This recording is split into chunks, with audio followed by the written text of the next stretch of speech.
system to support the mitochondrial machinery, which are machinery, because the mitochondrial biogenesis, that's all of the adaptation that goes on within the muscle in an endurance athlete. You'll see more muscle trauma and risk of injury. And it's a huge stress on our hormone system, like our cortisol and our immune systems. And also, if we're running on a low blood sugar and we're susceptible to headaches, we're more likely to get a migraine or a headache. So, we need to eat before training. So that means a snack 1 to 2 hours before. If you're someone who's very sensitive in your tummy, then I would stretch it to 3 hours. Now, for all that I know, I'm one of these people. I can't go running after breakfast, so what I'll do is I'll eat slightly more before I go to bed, or if I happen to wake up at 5 o'clock in the morning, I'll have my breakfast then. And what I'll do straight before training is I'll take some amino acids and glutamine, and just a tiny bit of dried fruit, and that works for me. So I do know that there's some people that can't manage to eat in this window. Or just to have something very small 30 minutes before. So regarding fluids, if your training is less than 40 to 60 minutes, really I would say just water. Coconut water is another one that's great, it's full of electrolytes. If your training is more endurance, so you're going over the 40 to 60 minute mark, again I would say coconut water or water, and to add in maybe some branched chain amino acids, plus a source of energy from maltodextrins and combinations of sugars. We need to eat something straight after training, preferably within 45 minutes to help with recovery, and then to have a normal meal within 2 hours. And then if we're carb loading, have another snack again in the evening before I go to bed. And on top of that, making sure that you're eating regularly across the day and drinking our fluids regularly across the day as well, so that we're staying hydrated. So that just summarises the common mistakes that I see, where I was talking about not getting enough protein in, hydrating at the last minute after a day of no fluid intake, junk food choices, too much fruit or fruit juice, over-reliance on sports products, not eating anything, eating too much too close to training, and I do recommend that people on race day keep things really simple. So that is a day when you don't need to be loading the plate up with fruits and veggies. If you're sensitive to certain things like wheat or dairy, keep them out. Too much fibre can upset the tummy, but things like a lot of orange juice or garlic or onions or beans can cause trouble in people's tummies. So I say keep things really, really simple around competition. So a lot of athletes forget, how's everyone doing? Does anyone want a break or drink water or anything? Okay. Getting in our protein is very important before training because it's maintaining our muscles and it's helping the muscle repair. It's very important for our joints and our soft tissues. It's important for our brains, important for our immune system, a lot of other things that I spoke about already, like our liver detoxification function, our blood sugar balance, but also those proteins do contribute to fuel. So it's not just carbohydrates that we're burning when we're exercising, we're using small amounts of protein and also fat. So it's important to have it there so that we're not eating into our muscle tissue. It will limit muscle breakdown during training, and it will help limit that muscle trauma or DOMS, which is delayed onset muscle soreness, and it will help support the adaptation that we're trying to do in our training. This was just a little study that was quite interesting because when we feel really tired at work or during the day, we always go, oh, I need some sugar, I need a sugar hit, I need something to wake my brain up. And they found in this study that it's actually not. It's protein that helps wake our brain up. So it's something protein-based that we really should be eating. So a slice of meat and some veggies, or some nuts and seeds, something as simple as that will help wake us up rather than a big muffin or a Diet Coke or something like that. So like I was saying, pre-training, but what are the specifics? We need protein, not that much, 6 to 20 grams, which isn't a huge amount. Some carbohydrates, which would be 1 to 1.5 grams per kg. We need more if it's a longer event, and some fats because they do contribute as fuel. So preferably from the healthy fats or the medium chain triglycerides, which come from coconut. So what does that mean? It means a small balanced snack, or if we can't manage that, some amino acids and some glutamine in a specialist product. So I'm going to talk here and just I've loads of pictures, so I'll fly through them because I think pictures are more interesting than a load of words, so when you see it, it makes it a lot easier. So lower carb snacks. And I have pictures of these, so I'll run through them. Homemade protein bars are great, and they're suitable for all the family because you can travel around with them as well, and they're a lot healthier and save you money over buying bars. So we've got our meat and veggies. This here is a picture of salad leaves around some minced meat and vegetables. So it's like making a wrap, but using lettuce or cabbage to hold it together. Sushi is another one that's great, and you can make low carb sushi as well without using rice. That picture there again is like some mince with veggies inside of a wrap. Then if you are using wraps, rice wraps are great, rather than the wheat wraps. You probably need to try and buy that, say get them on the internet. I heard, I'd say, I'll have them. Smoked salmon, so just having that on some rice cakes, or that's like a little slider there where they have cucumber instead of a cracker, a slice of avocado and an egg on top of it. That was the recipe I put up the other day for the egg sushi. I thought it was great. So when she was rolling up the sushi, she had egg in it instead of rice, and then the avocado and the smoked salmon, so that looked like a tasty snack. But there's loads of recipes online for making low carb sushi where you're not using rice, you're using like cucumber or other vegetables in there. So eggs are a great snack. Again, making your little homemade egg muffins is handy because you can bring them with you to work, or even just having a boiled egg or a poached egg with some veggies. Making your own trail mix, so throwing things in like coconut, nuts and seeds, some dried fruit, even some chunks of dark chocolate, and having that in a Tupperware and keeping that at work or in the car as a snack so that you always have something. It saves you money as well because it costs a fortune if you're out at work and you need to go and buy something. You end up in a shop where there's nothing there that you can eat, and what you end up buying is just throwing your money away. So I'd always carry something around with me. You can even making apple slices with some nut butter, but you can slice the apple flat and have like a cracker and put nut butter on top of it. That's one of my favourite snacks. Almond butter, which was that last one, is yummy and a lot healthier than peanut butter. But there's a website called iHerb, and they do lots of other different nut butters, and it costs less as well as instead, so you're saving a bit, but they have loads of different varieties of ones. Protein bombs, these are ones I made at home. There's loads of recipes available on the internet, but it's a case of just throwing everything in a blender. Where for these I had coconut milk, protein powder, some figs, walnuts, and I think of those ones I put some acai berry powder in them, and I just blend them up, roll them up, and then just keep them together by either rolling them in cocoa powder or putting them in a bit of coconut. And they lasted in the fridge a couple of weeks. They're tasty. This lady here, Protein Powder, has a great website. She does crazy things with protein cooking. She has protein breads, protein pizzas. Now sometimes I feel she verges on the territory of a bit too much sugar and a bit too much dairy, but her recipes are a good idea, and you can tweak them around a little bit yourself to make them healthier.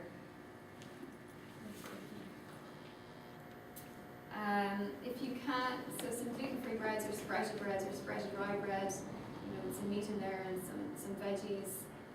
These rice crackers here are yummy. We have a big store of them at home. Have you ever tried them? Yeah, they're Lundberg. Again, they're available on iHerb, but they're totally different. They taste nice. I don't know, do you find the same? Do you like them? Yeah.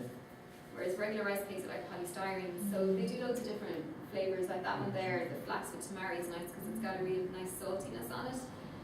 Or else there's the gluten-free oat cakes. A little bit of dark organic chocolate is actually good for us. Coconut is a great snack because athletes especially, the MCT fats are helpful as a fuel. Beef jerky, don't tend to see that much too much over here, but it is a great snack. Nuts, making up some homemade rice salad or soups are all handy as snacks. So higher carb ones, just say we're carb loading, but you could make like little sticky rice and meat bombs. So put in a little bit of meat into the sticky rice with herbs and sort of mold it into a little ball, so you can bring those with you to work. We're doing that sweet where you're using sticky rice and putting in maybe some fruit or dried fruit, coconut and nuts and seeds, so they're portable.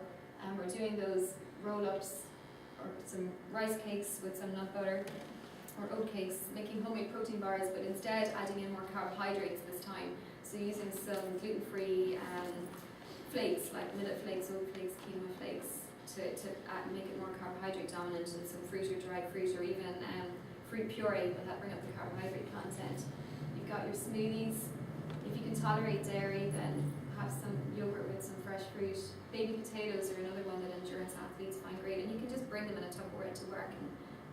away on them during the day. Sushi, but using rice, homemade sweet potato chips, or there's the health bars, and I have some pictures of them later, but all of these would be great to help if you're needing to get more carbohydrates in. Again, there's some more options there. I have some pictures of these just to make it a little bit easier. Pancakes are nice. They're a really nice treat as well if you're carb loading, because you wouldn't tend to eat those normally. Making homemade muffins, but add in a little bit of protein powder so that you're getting a bit of a balance in the snack.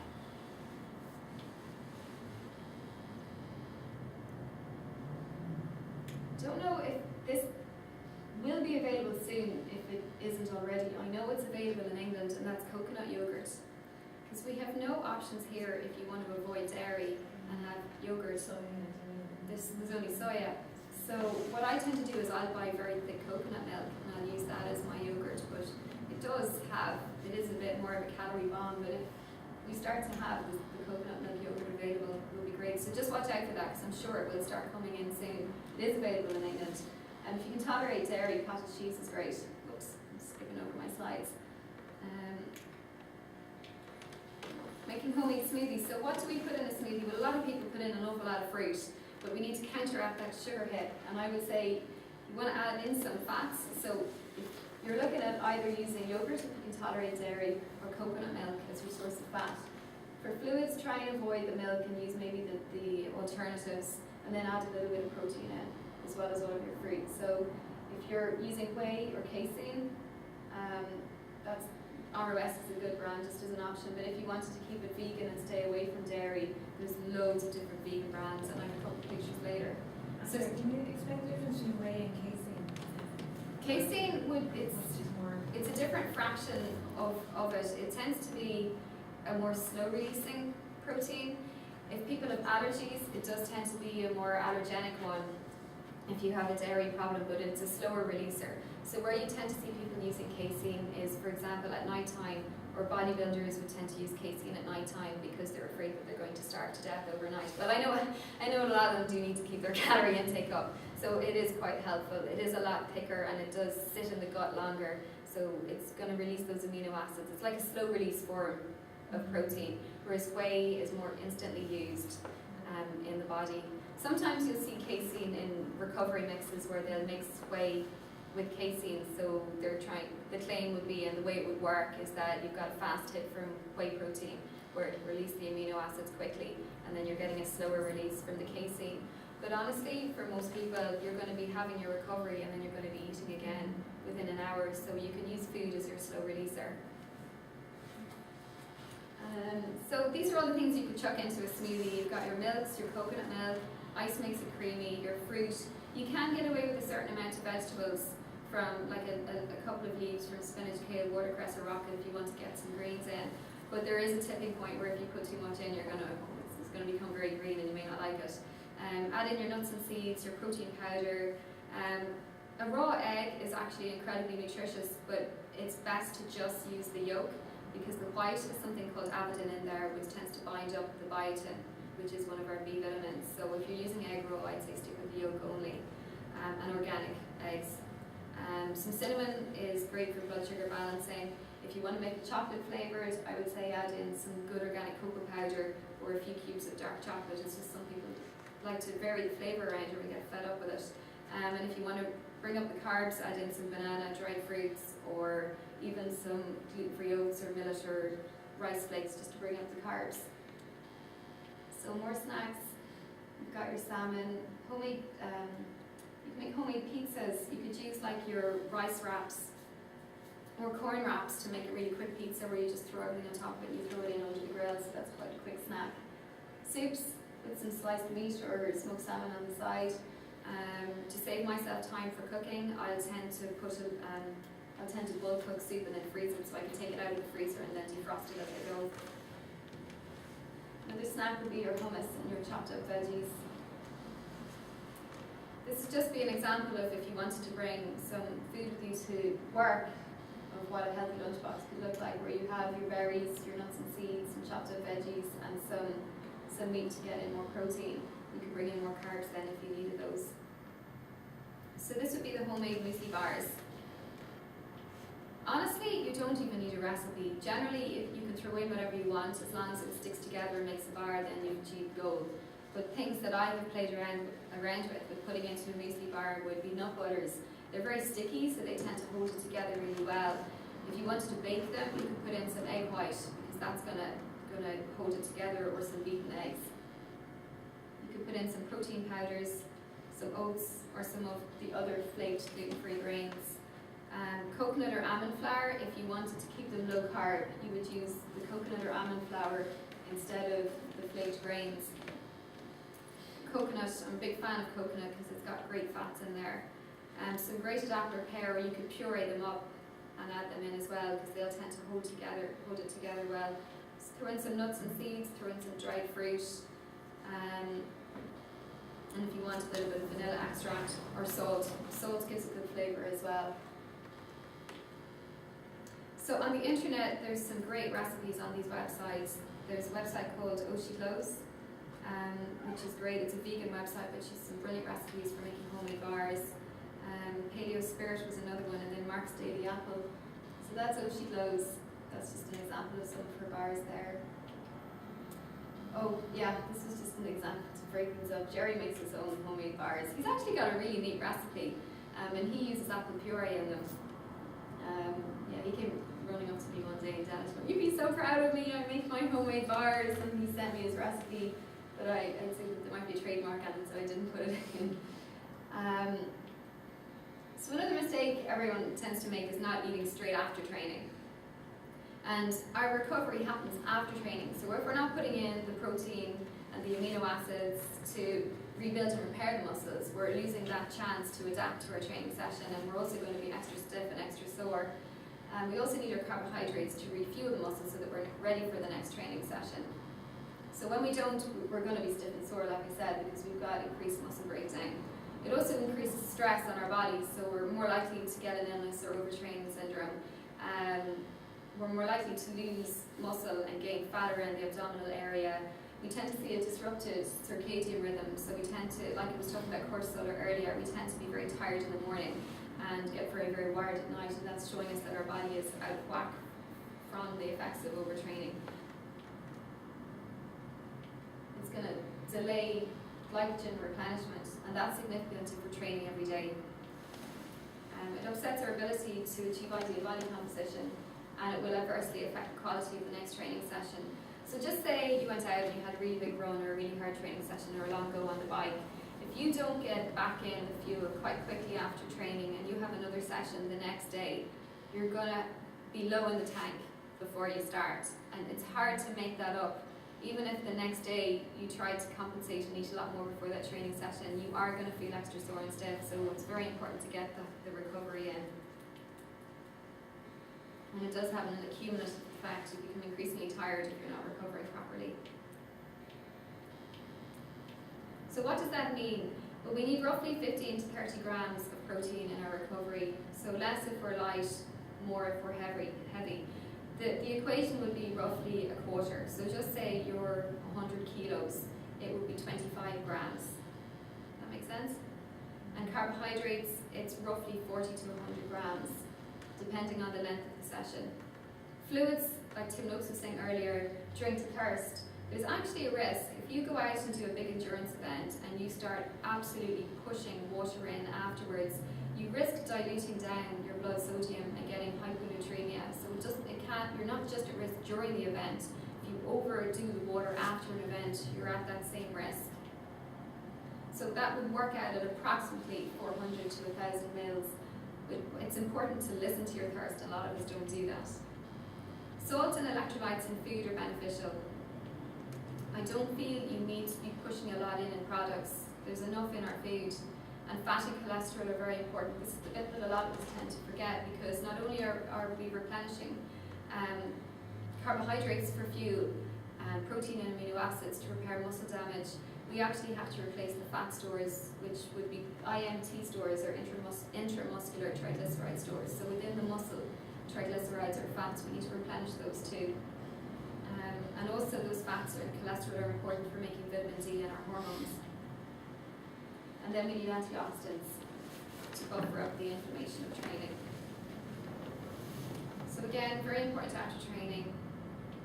It's the same rule regardless of body weight targets. So if you're trying to lose weight, or if you're trying to gain weight, or if you're trying to maintain weight, you still need to do your recovery. So I feel the best strategy is probably, oh, my heart's been in the wrong place, a recovery drink. But what you could do if you wanted to is make up a whey protein shake or a vegan protein shake and eat some and add in some carbohydrate foods, so you're custom blending. I quite like that option because if you have a long session, you can add in more carbs, and if you have a short session, you can add in less, so you're in control of that. So Vitargo or Quadricarb I like as carbohydrate powders. Or you can make an all-in-one smoothie where you have your protein powder and you add in carbohydrate foods like your banana and your dried fruit. Or you can just have a protein drink and eat some carbohydrate foods. Or you can make a homemade bar, and that's where you put in your protein powder into the bar and have your carbohydrate foods in there as well, and you just eat it. That's not going to recover you quite as quickly because it's going to take time to digest. So protein supplements, gosh, I have a lot in this slide. Incredibly important for a lot of reasons. For repair or immune systems, they safeguard our protein intake. I do, however, recommend that you don't overuse them. Try and keep them only around the training period. If you're looking at quality, if you're looking at whey, what you want is undenatured, microfiltered whey protein isolate or bioactive whey fraction. And generally, you do get what you pay for. If it's a very cheap protein, they often don't tend to be as good as the more expensive ones. Saying that though, there are some companies like ROS that have very good prices, but what you're looking for is that the whey is actually active, so that it still contains all of the beneficial substances important for our immune system, and it's not just a source of protein, but it's not doing anything for our immune systems. And also it's quite helpful to have these protein powders because you can sneak them into baking.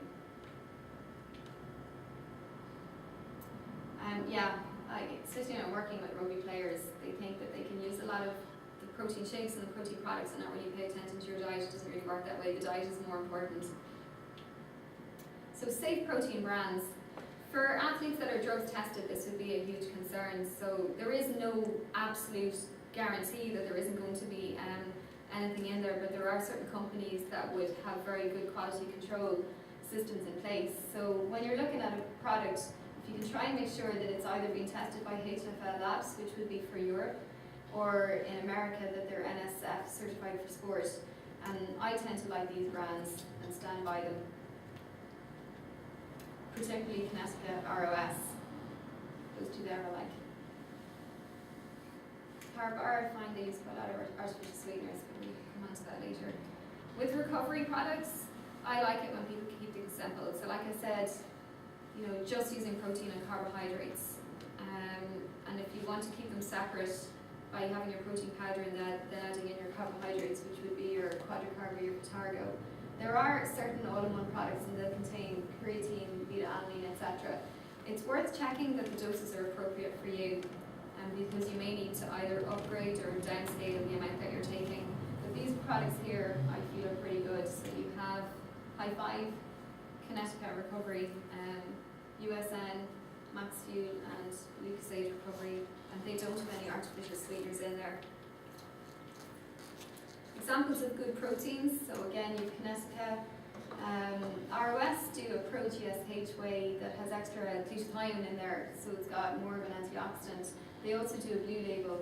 This one is going to be quite a bit more expensive than that one, but it does have more antioxidants in there. Maxi Muscle, that's Reflex. Torque is a company. Have you seen Torque? I've never tried it. I've seen the advertised. They look good. Yeah. Their gels don't have any artificial things in there either, and they have the amino acids. So they do a recovery product that looks pretty good. High Five, that's Pulsen. They do a plain whey, and this is a company in Galway, Platinum, which look pretty good as well. And Hammer, I've always been a really big fan of Hammer, but they have soya protein isolate in there, so that was getting big. No, but it doesn't mean that other products, for every brand, there's sort of better products in their range and products that aren't quite so good. So it's trying to flick through that, because Hammer, their gels would be good, and their electrolyte product, their heat is good. It's just they tend to put soy protein in their endurance fuels. If If you want to keep off dairy, then you would have things like rice protein, which the jarrow is good. Hemp is a little bit tougher to take. You've got, that is, Thorn Research, they have a new sports brand, so their Prevail protein is good. Slightly pricey. Garden of Life, Vegasport, which is a Canadian company, you'll find them on iHerb. I like the flavours, some people find them a little bit sweet.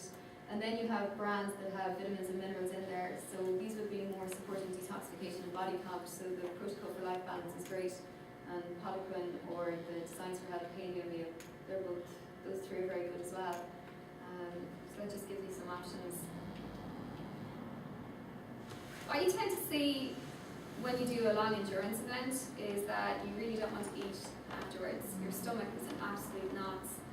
So I don't believe that you should force anything in. Maybe just sort of slowly tip away at it, and sip away on your fluids, make up your protein shake, but sip away at it to tolerance rather than forcing yourself to have something. Because if you do that, you're really not going to be hungry later on to eat anything. I would say get the protein in first.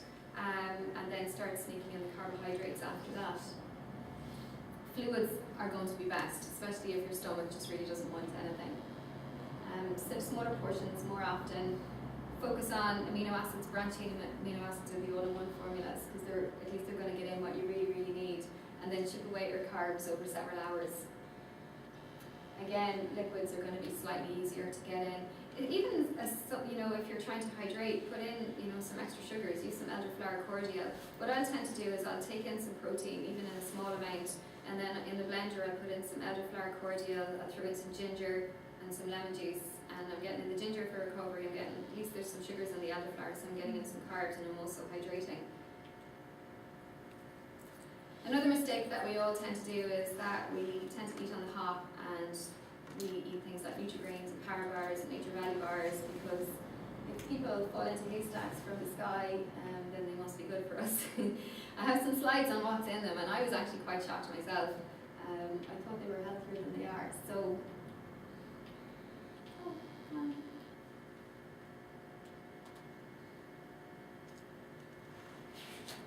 There was a picture of a Nutri-Grain in here, and it's disappeared. Sorry, not a Nutri-Grain, the Nature Valley. They've got a lot of processed sugars and fats in there. That's some of their ingredients there.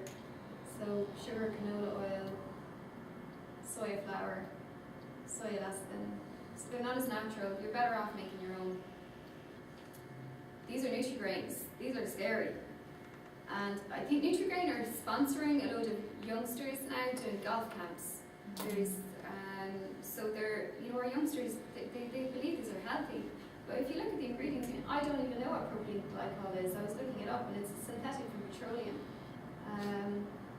Monoinsaturated soy lecithin, natural and artificial flavors. We don't know what they are because they're not listed on the label. Carrageenan, which can lead to food allergies and upset the stomach. It's linked to ulcerative colitis. And they do add some vitamins and minerals, but they're all in their synthetic form, so it's like junk with some nutrition in there added in. They're just not great. So, if we're giving one of these to our children every day. So what are healthier bars? Well, I really like the Pulsing bars, and you'll get them in the stores here, or I tend to keep them in stock and sell them for a little bit less. Garden of Life bars, they're not gluten-free, but they are packed with nutrition, and you'll find those on iHerb. Bounce bars, you'll find them in the stores, they're pretty tasty. Coca Cassava, you'll find them on the internet as well, and they're gluten and dairy free. Salva is another bar that are great. I used to keep them, but they cost quite a lot to import. I was getting hammered by customs. But these would be very high in omega-3 and antioxidants. Did you ever try them? No. Have you come across the Quest bars? No. I have to look at those. Yeah, they seem to be quite good. Very high in protein.